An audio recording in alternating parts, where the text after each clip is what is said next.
Class, today we'll be talking about oxygenation and tissue perfusion.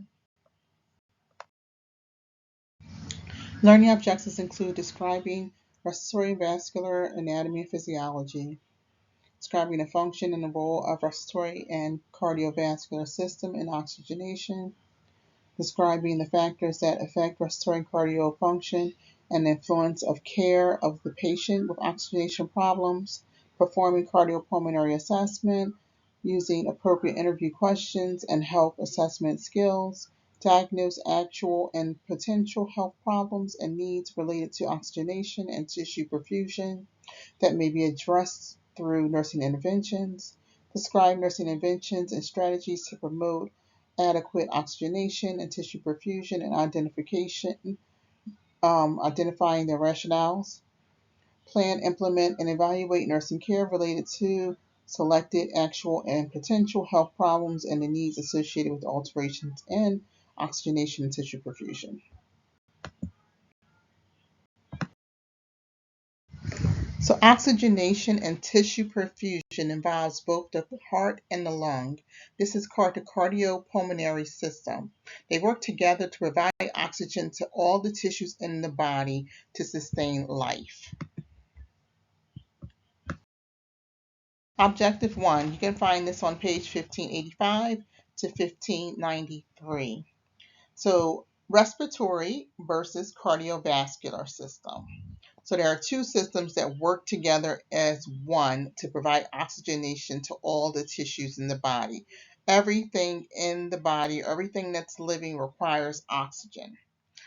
Upper airway includes the nose, the pharynx, the larynx, and the epiglottis. The main function is to warm, filter, and humidify the air. Lower airway, or the trachobronchial trees, include the trachea, the main right and left bronchi, segmental bronchi, which are starting to go into the actual lung, the bronchioles, which are the smaller bronchi. At the end of the bronchioles are something called alveoli, which your book doesn't mention in the lower airway, but they are very significant when it comes to chronic obstructive pulmonary disease, which you'll learn about later. And ciliae. So ciliae are small hairs that line your airway. All right, so this makes up the lung. And on the right side of the lung, you have 3 lobes. On the left side of the lung, you have 2 lobes, which you learned during physical assessment. The main function of the lower airway is to conduct air, so exchange in and out, production of surfactant. Surfactant is a phospholipid that reduces the tension and prevents the alveoli from collapsing. So in the alveoli, the air enters, oxygen and carbon dioxide exchange there on a cellular level. Okay, so we need those alveoli to function.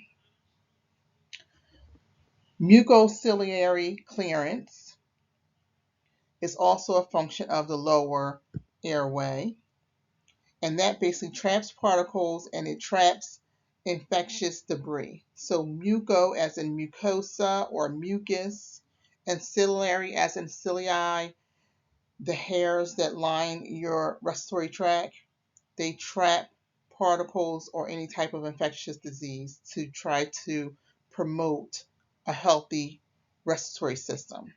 On the other side, we have our cardiovascular system. So that consists of the heart, and blood vessels.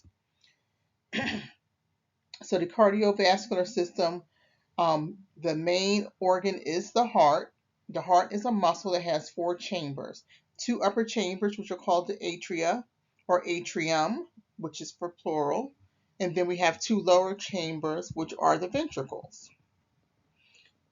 So you have to learn the flow of blood in and out of the heart. So we're going to go through that, and hopefully you can make some sense of it, but we have another picture slide for those who are visual on our next slide. The superior and inferior vena cava brings the oxygenated blood into the right atria. It travels through the tricuspid valve into the right ventricle. From the right ventricle, the pulmonary artery of the lung, it goes to the lungs, for oxygen. So the deoxygenated blood comes into the right side of the heart, the atria, then it goes to the ventricles, then it pumps out the pulmonary artery into the lungs, exchanges oxygen, carbon dioxide for oxygen, and then the pulmonary vein brings the oxygenated blood back into the heart on the left side of the atria. It then passes through the mitral valve into the left ventricle. Through the aortic valve, it goes to the aorta, where the blood brings oxygen to the entire body. Okay.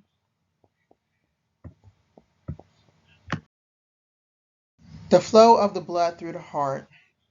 So here's a visual that is numbered, and on the side it has a legend that tells you what each number means. So the heart receives deoxygenated blood into the superior and inferior vena cava, which dumps into the right atrium. So this side is blue because it's deoxygenated blood. So it's full of carbon dioxide and very little oxygen. Okay. Then the tricuspid valve opens up, allows the blood to enter the ventricle. Okay, so the atrium contracts, the tricuspid valve opens, the blood goes into the ventricles. Then that's 3. And then 4, the right ventricle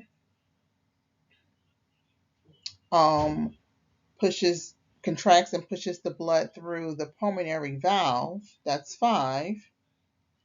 Then the pulmonary valve allows the blood to flow into the pulmonary artery, and that's where the deoxygenated blood goes into the lungs. CO2 or carbon dioxide is exchanged with oxygen there in the lungs, and then the oxygenated blood comes back on the left side of the heart through the pulmonary vein. It enters the left atrium. The left atrium contracts. The mitral valve opens up, allowing the blood to flow into the left ventricle. The left ventricle contracts, allowing the blood to flow, the aortic valve to open up and allowing the blood to flow into the aorta. And the aorta carries this oxygenated blood to all the tissues in the body to sustain life. That's it in a nutshell, guys. Know it. So in addition to the contractions of the heart and the blood vessels and muscles and valves working together to promote the flow of the blood throughout the body, we have electrical impulses.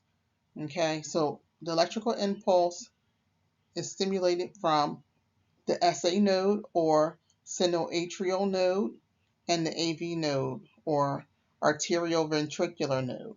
Okay, so the SA node is in the atrium and it sends an electric impulse stimulating the atrium chambers to contract. Okay, so the top of the heart contracts, squeezing the blood into the ventricles, which are at the bottom of the heart. When this impulse reaches the AV node, it enters the AV bundle or bundle of His, it's called, which is right there in the septum of the heart, dividing the chambers. And it continues through the Purkinje fibers, which stimulates the ventricles to contract. This is considered one heartbeat. So when you're taking a pulse, one heartbeat, this happens just that fast. Okay? All right, so down the bottom, its SA node is considered the pacemaker of the heart, which I'm sure we went over that before. But if you didn't know, now you know. It's the pacemaker of the heart. It creates electrical pulses from 60 to 80 beats per minute, which is considered a normal range for the pulse. I know you know that. In the event of a failure of the SA node, we have the AV node, or arterioventricular node. So this is our secondary pacemaker. It's a backup generator, if you can think of it as that way. In the event that the SA node malfunctions, the AV node takes over and maintains a heart rate of between 40 and 60 beats per minute. Okay, and in the event that there's a failure with both the SA and the AV node, then the Purkinje fibers start to fire and they maintain a rate of 30 to 40 beats per minute. Okay, so this is the order in which the electronical impulses typically go. So the SA node produces an impulse stimulating the atrium to contract. Then it travels to the AV node, then produces an impulse stimulating the ventricles to contract. And that AV node, along with the Purkinje fibers, stimulate that ventricular contraction. Okay, so the cardiac conduction system generates and transmits electrical pulses that stimulates contractions of the ventricle as well as the atrium or atria. You should know this. Objective 2, page 1588 to 1589. Pulmonary ventilation is the movement of air in and out of the lungs. The two parts of ventilation are inspiration or inhalation and expiration or exhalation. Living cells need O2 to live. CO2 is the waste product of O2. Therefore, CO2 must be removed to sustain life. The gas exchange for O2 and CO2 occurs in the alveoli and the blood in the capillaries. So the other day we talked about the capillaries very briefly. So they're small blood vessels in which oxygen and CO2 are exchanged. So this is a meeting place for the veins and arteries. Arteries carry oxygenated blood generally, and veins carry deoxygenated blood or CO2 blood, mainly filled with CO2. Only exception is when it comes to the heart, and that's where it kind of swaps with the pulmonary vein. But nevertheless, generally, arteries, oxygenated blood, veins, non or deoxygenated blood. Perfusion is the process in which oxygenated blood passes through the tissues. Factors affecting cardiopulmonary function and oxygenation include the level of the person's health, developmental considerations, medication considerations, lifestyle considerations, environmental considerations, psychological health considerations, and you can find this on pages 1593 to 1596. There's paragraphs explaining each of these factors that may affect the pulmonary cardiopulmonary function and oxygenation. The respiratory center is located in the medulla in the brainstem. Chronic changes in O2 and CO2 levels can desensitize the chemical receptors, resulting in inadequate ventilation. The following may occur: hypoxia, which is low oxygen levels; dyspnea, which is difficulty breathing; hypoventilation, decreased rate or depth of air moving in and out of the lung. Oxygen is mainly carried on RBCs and small portion of the plasma. The O2 is attracted to the hemoglobin, and hemoglobin is also carries CO2. So oxygen carrying hemoglobin is an oxyhemoglobin, and the CO2 carrying hemoglobin is called carboxyhemoglobin. Here are some key terms and dysfunctions that you may see in your career and you may need for practice and possibly for your test. But definitely It will prepare you for your med surge next semester. So dysfunctions of the heart may lead to oxygenation problems. The following may occur. Dysrhythmia is also known as arrhythmia. So it's a disturbance in the rate or rhythm of the heart. Myocardial ischemia. Decrease in oxygen supply to the heart means low oxygen supply to the tissues. This is a common cause caused by atherosclerosis. So atherosclerosis is when you have plaque lining your arteries, lining your vessels. So those plaque deposits can narrow the lumen, it can stiffen the vessel, and it can impede blood flow. So therefore, you might have ischemia, which is basically you have a low level of oxygen due to a low level of blood flow. Stable angina is a temporary imbalance of the amount of oxygen needed and the amount of oxygen supplied, causing chest pain. So the heart requires a certain amount of oxygen, and then if there is a narrowing or constriction of a vessel, not allowing the heart to receive the oxygen that is needed, then it will cause chest pain. Myocardial infarction is death to the heart tissue due to the lack of O2 to the affected area. This is also called a heart attack. Okay. Heart failure occurs when the heart is unable to pump a sufficient amount of blood, resulting in inadequate tissue perfusion and oxygenation. Page 1598, Objective 4. You want to see the assessment guide 40-1. It gives you interview questions for oxygenation and tissue perfusion. So these categories list questions specific for each category. So respiratory pattern, you want to ask your patient about that. Any medications for respiratory or anything that may impact their respiratory status.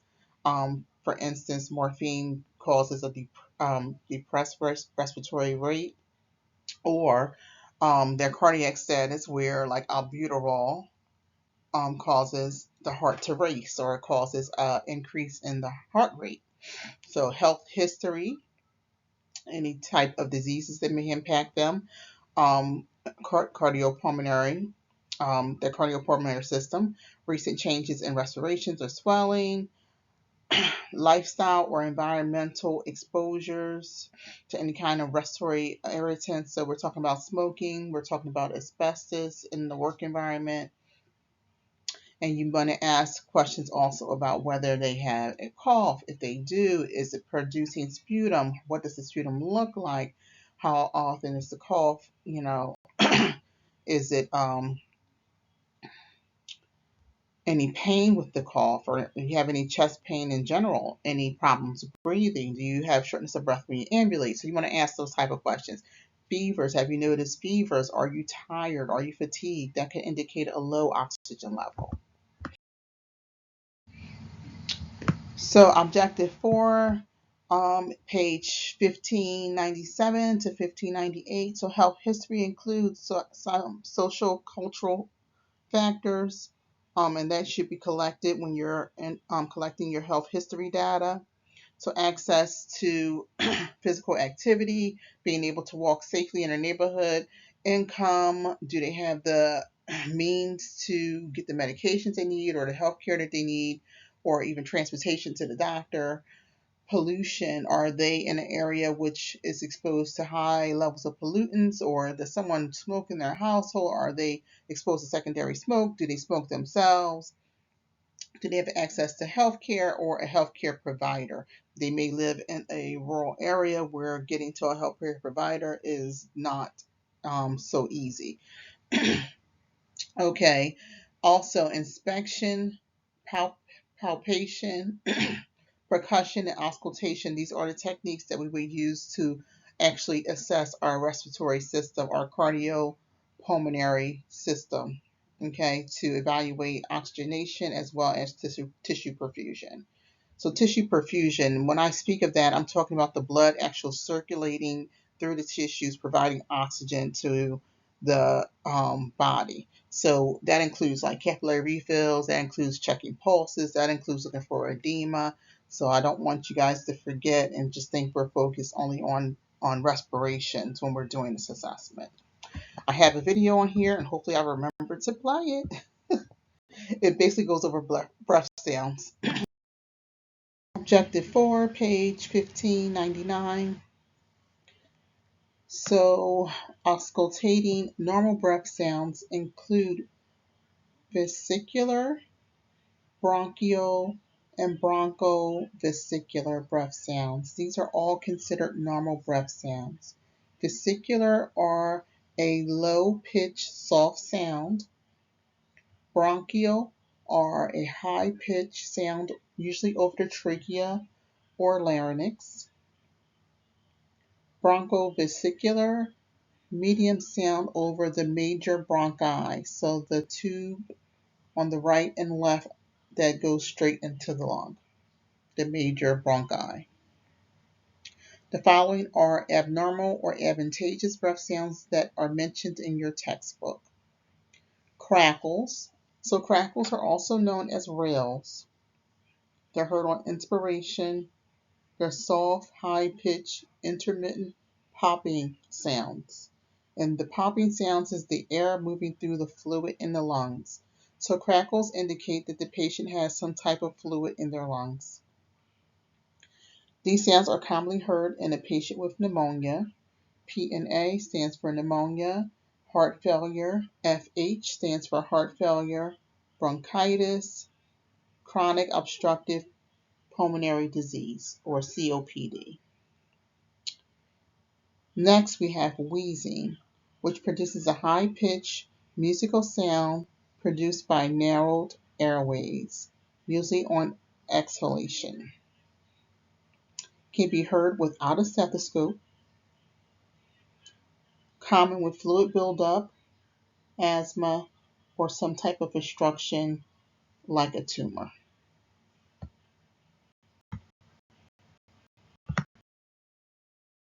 Objective 4 continued. So these are breath sounds that were not mentioned in your textbook. However, they are important for practice, and you may see them on NCLEX, or you may see them in documentation or in your career as a nurse.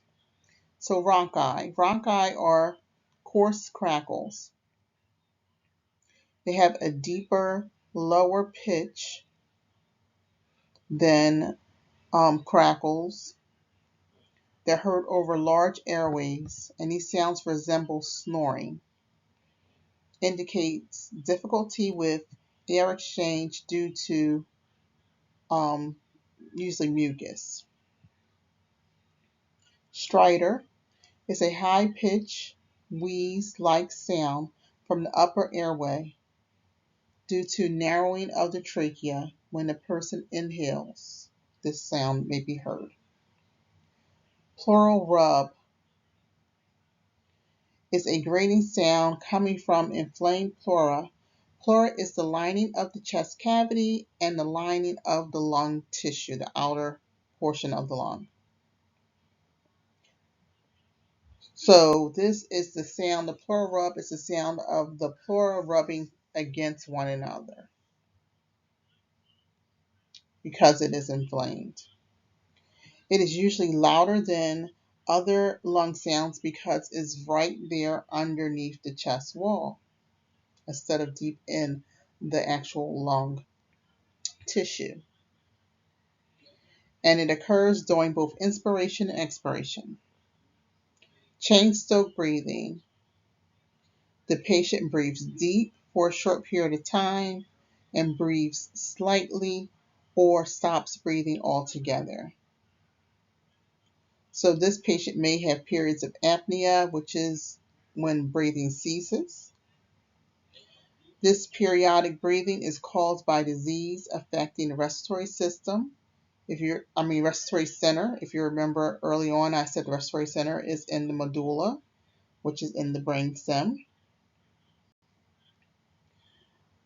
Usually heart failure or brain damage can cause this chain stroke breathing. Okay, objective 5, page 1603 to 1604. So assessing the patient's oxygenation and tissue perfusion can identify health concerns related to oxygenation and circulatory issues. So some of the problems could be the patient could have an ineffective airway clearance, such as a COPD patient, and then they are at risk of developing pneumonia.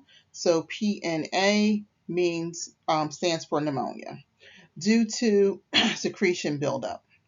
So the patients may have pale or ashen skin. Sometimes there may be cyanosis where it looks like a blue tinge around the lips or something of that nature. The mucous membranes, you can see that more readily. They could have increased respiratory rate, thick yellow secretions, and remember those yellow secretions are not good. That's an indication of a possible infection, right? So we're thinking possibly pneumonia, which is also known as pleural effusion. Impaired gas exchange due to environmental elements such as smoking, work exposure. We talked about this on the last slide. Upper respiratory infection. So these clients or patients may report shortness of breath. They may become acidotic because they have that poor gas exchange. So we're not exchanging the proper rate of oxygen versus CO2. And that carbon dioxide buildup will send us into um, respiratory acidosis, which you'll learn about later. Impaired breathing can be caused by anxiety as well. And so that can be seen as hyperventilation or tachypnea, so which is just an increase in the respiratory rate. Page 1604 to 1621, Objective 6. Nursing interventions related to oxygenation and perfusion aim to promote optimal functioning of the cardiopulmonary system. So healthy lifestyle choices and behaviors um, will help with that. Getting vaccinations to prevent respiratory diseases such as influenza, pneumonia. So you get the pneumococcal vaccination to prevent pneumonia, um, and COVID-19 vaccination to prevent development of COVID-19. You want to also promote proper breathing. So you can teach your patient these breathing techniques such as coughing and deep breathing. Also, spirometry, which is a device that they would use, and the patient is to suck in the air and hold the ball in the spirometer steady and make a note of the number, and then um, there's a range in which they should keep that ball floating, and they want to achieve that range or stay in that range, if not improve that that number as time go on. Pursed lip breathing. So pursed lip breathing will help with the hyperventilation to help give them a more calm breathing rhythm and help exchange that CO2 and O2 with deeper, more meaningful respirations. Diaphragmatic breathing, so that is breathing from your abdomen. So you will see the patient's abdomen retract and extend. So they're concentrating on moving their diaphragm to help with their breathing. So deep breath in, deep breath out. Page 1604 to 1621, Objective 6, Nursing Interventions to Promote Optimal Function are continued. So you want to teach about pollution-free environment. So if anyone in the house smokes, have them smoke outside and not indoors. Reduce anxiety, so maybe some stress management classes or techniques. Maintaining good nutrition, promoting comfort, promoting proper breathing, promoting and controlling coughing, performing chest PT. So chest PT, you usually cup your hand and you just simultaneously basically bang, or let's say um, palpate, or percuss on the back of your patient's back to loosen up secretions, basically. And usually you'll have them in a position where the head is lower so that the mucus and the secretions can drain towards the nasal cavity for expelling. So you want to meet the oxygen needs if they require oxygen, um, and administer medications as ordered. So some medications on 1612, table 40-3 include cough suppressants, expectorants, lozenges, bronchodilators, mucolytic agents, corticosteroids, antihistamines, and leukotriene receptor antagonists. Page 1604, 1621, Objective 6 continues. So administering inhaled medications. So some categories of inhaled medications include bronchodilators, so they open narrow airways, nebulizers, dispense fine particles of liquid into deep passages of the respiratory tract. So oftentimes bronchodilators are nebulizers. Meter dose inhalers deliver a controlled dose of medication with each compression of the canister. Bronchodilators can also be meter dose inhalers. Then you have a dry um, powder inhaler that's breathed actively and delivers the medication to the lungs. And so with these dry powders, usually you have a spacer for them. You want to get all of that medication directly into the lungs and not for it to settle in your mouth. And even with the meter dose inhalers, oftentimes you will use a spacer as well, just to make sure that you're getting all the medication into the lungs, especially for children, that's used. But for these powdered inhalers, sometimes they are steroid inhalers, and with those, you want to make sure you always rinse the mouth so that the patient does not develop a secondary yeast infection or thrush. Objective 6 continues, page 1604 to page 1621. Managing chest tubes is on 1621. Table 4-5 explains 3 different setups for a chest tube.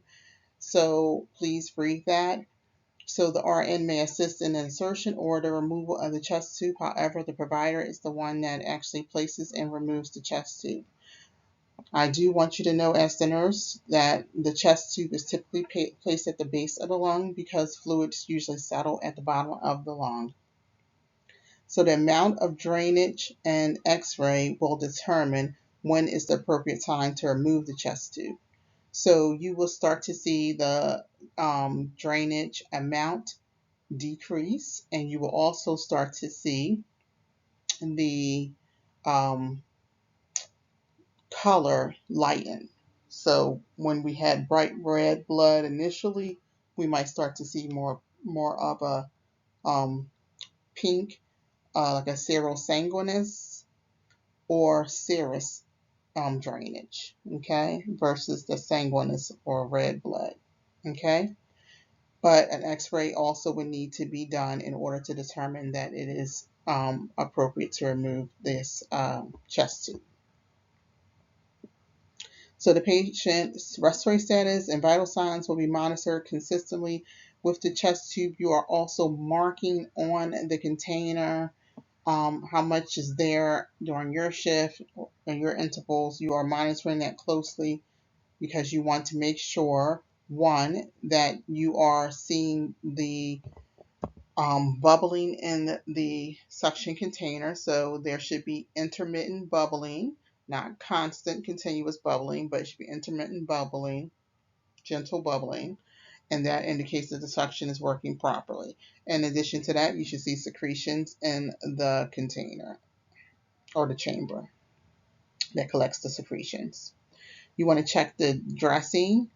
Every shift you're checking and you're making sure that this is an occlusive dressing. Typically they put a Vaseline gauze over top and they're putting another layer or like an ABD or something.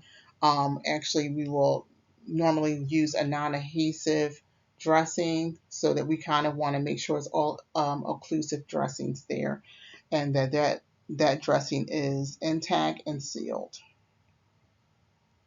Maintain patency and the integrity of the drainage system. So I talked about the intermittent bubbling. And know that the chest tube can be connected directly to a suction if needed. Okay. See page 1622, guidelines for nursing care, and that's 40-3. Okay. So this talks about nursing care of a patient with a chest tube. You want to know that. Supplemental oxygen, 1615, table 40-3. So you want to know about your oxygen source. Okay. So you can have maybe have wall oxygen, you can have a portable tank, um, or you can have um, an oxygen tank that actually plugs into the wall. So know about your source of oxygen. Do also know that oxygen is combustible. Okay, so you don't want it near any open flames, anything that may cause a spark, anything that's flammable. They can patient should not be smoking while on oxygen or around anyone that's smoking, around any gas or electrical sources because oxygen is combustible. Proper O2 flow rate and delivery is important for oxygenation. Okay, so if the flow rate is um, too low or you don't have the right delivery system, then the patient will not receive the correct amount of oxygen. Okay, so and humidification through a nasal cannula or a mask is essential because that will dry out their oral nasal cavity and cause irritation. So here are some oxygen delivery systems. We have our nasal cannula, we have our simple mask, we have our non-rebreather, our venturi mask. Nasal cannula, you can have a low or high flow. And on 1615 at table 40-3, it will tell you exactly how much oxygen can go with each delivery system. So you want to make sure that you know that. Okay, that's needed for practice, that's needed for your career, that's needed for likely this test, and that's needed for life. Okay, so for instance, a nasal cannula, you can have anywhere between 1 and 6 liters in a nasal cannula. Okay, then it talks about the percentage of oxygen that is equivalent to. So it has, then it also goes into the high, that's the low flow, then it goes into the high flow, which is the higher numbers, and it talks about the percentage of oxygen that you're administering. So you want to really know table 40-4. Objective 7. So page 1630. So evaluating is an ongoing and deliberate process of the part of the nursing process. We expect to see improvements after implementing nursing interventions. In the event that we do not, we will make an adjustments in those interventions as needed. If they are working, then we usually will keep them the same and continue to monitor our patient. Make sure the patient is stable before notifying the provider. So in the event that you feel that the patient is not experiencing relief from their respiratory distress, you want to just make sure that they're stable. They're not in a dangerous situation where their pulse ox is extremely low. You want to sit the head of the bed up, put them on oxygen, turn up the liters if needed. I do want to mention that our COPD patients really should not have more than 2 liters of oxygen. Otherwise, it will depress their respirations and their lungs will not work, right? Because the lungs will say, oh, we have enough oxygen, so they'll just, kind of conk out on us. So just keep that in mind. All right, so I added these three last slides because I feel like this is very important and you need to know it, even though it's not part of the learning objectives. So precautions for oxygen administration, 16, 17, and 16, 18. Avoid open flames. As I told you, oxygen is combustible. No smoking sign should be placed in the area of the oxygen. Check to see that electrical equipment in the room is in good working order. Any sparks could cause a combustion. Avoid wearing synthetic fabrics that could build up static electricity, and also you should probably have non-flammable sheets and linen, um, pillows rather. Avoid using oil in the area. Oil ignites spontaneously in the presence of oxygen. So types of artificial airways include oropharyngeal, nasopharyngeal airways, as well as endotracheal tubes, tracheostomy tubes. Please see page 1623, Nursing Guidelines, 40-4, and page 1627. Nursing skills to support respiration. So tracheal suctioning, assisting ventilation with mechanical ventilators. So that's the machine that the patient's placed on for mechanical ventilation. Clearing an obstructed airway. So that could be via suction. That could be with CPR. So administering cardiopulmonary resuscitation or CPR. And this is page 1628 to 1630. Any questions?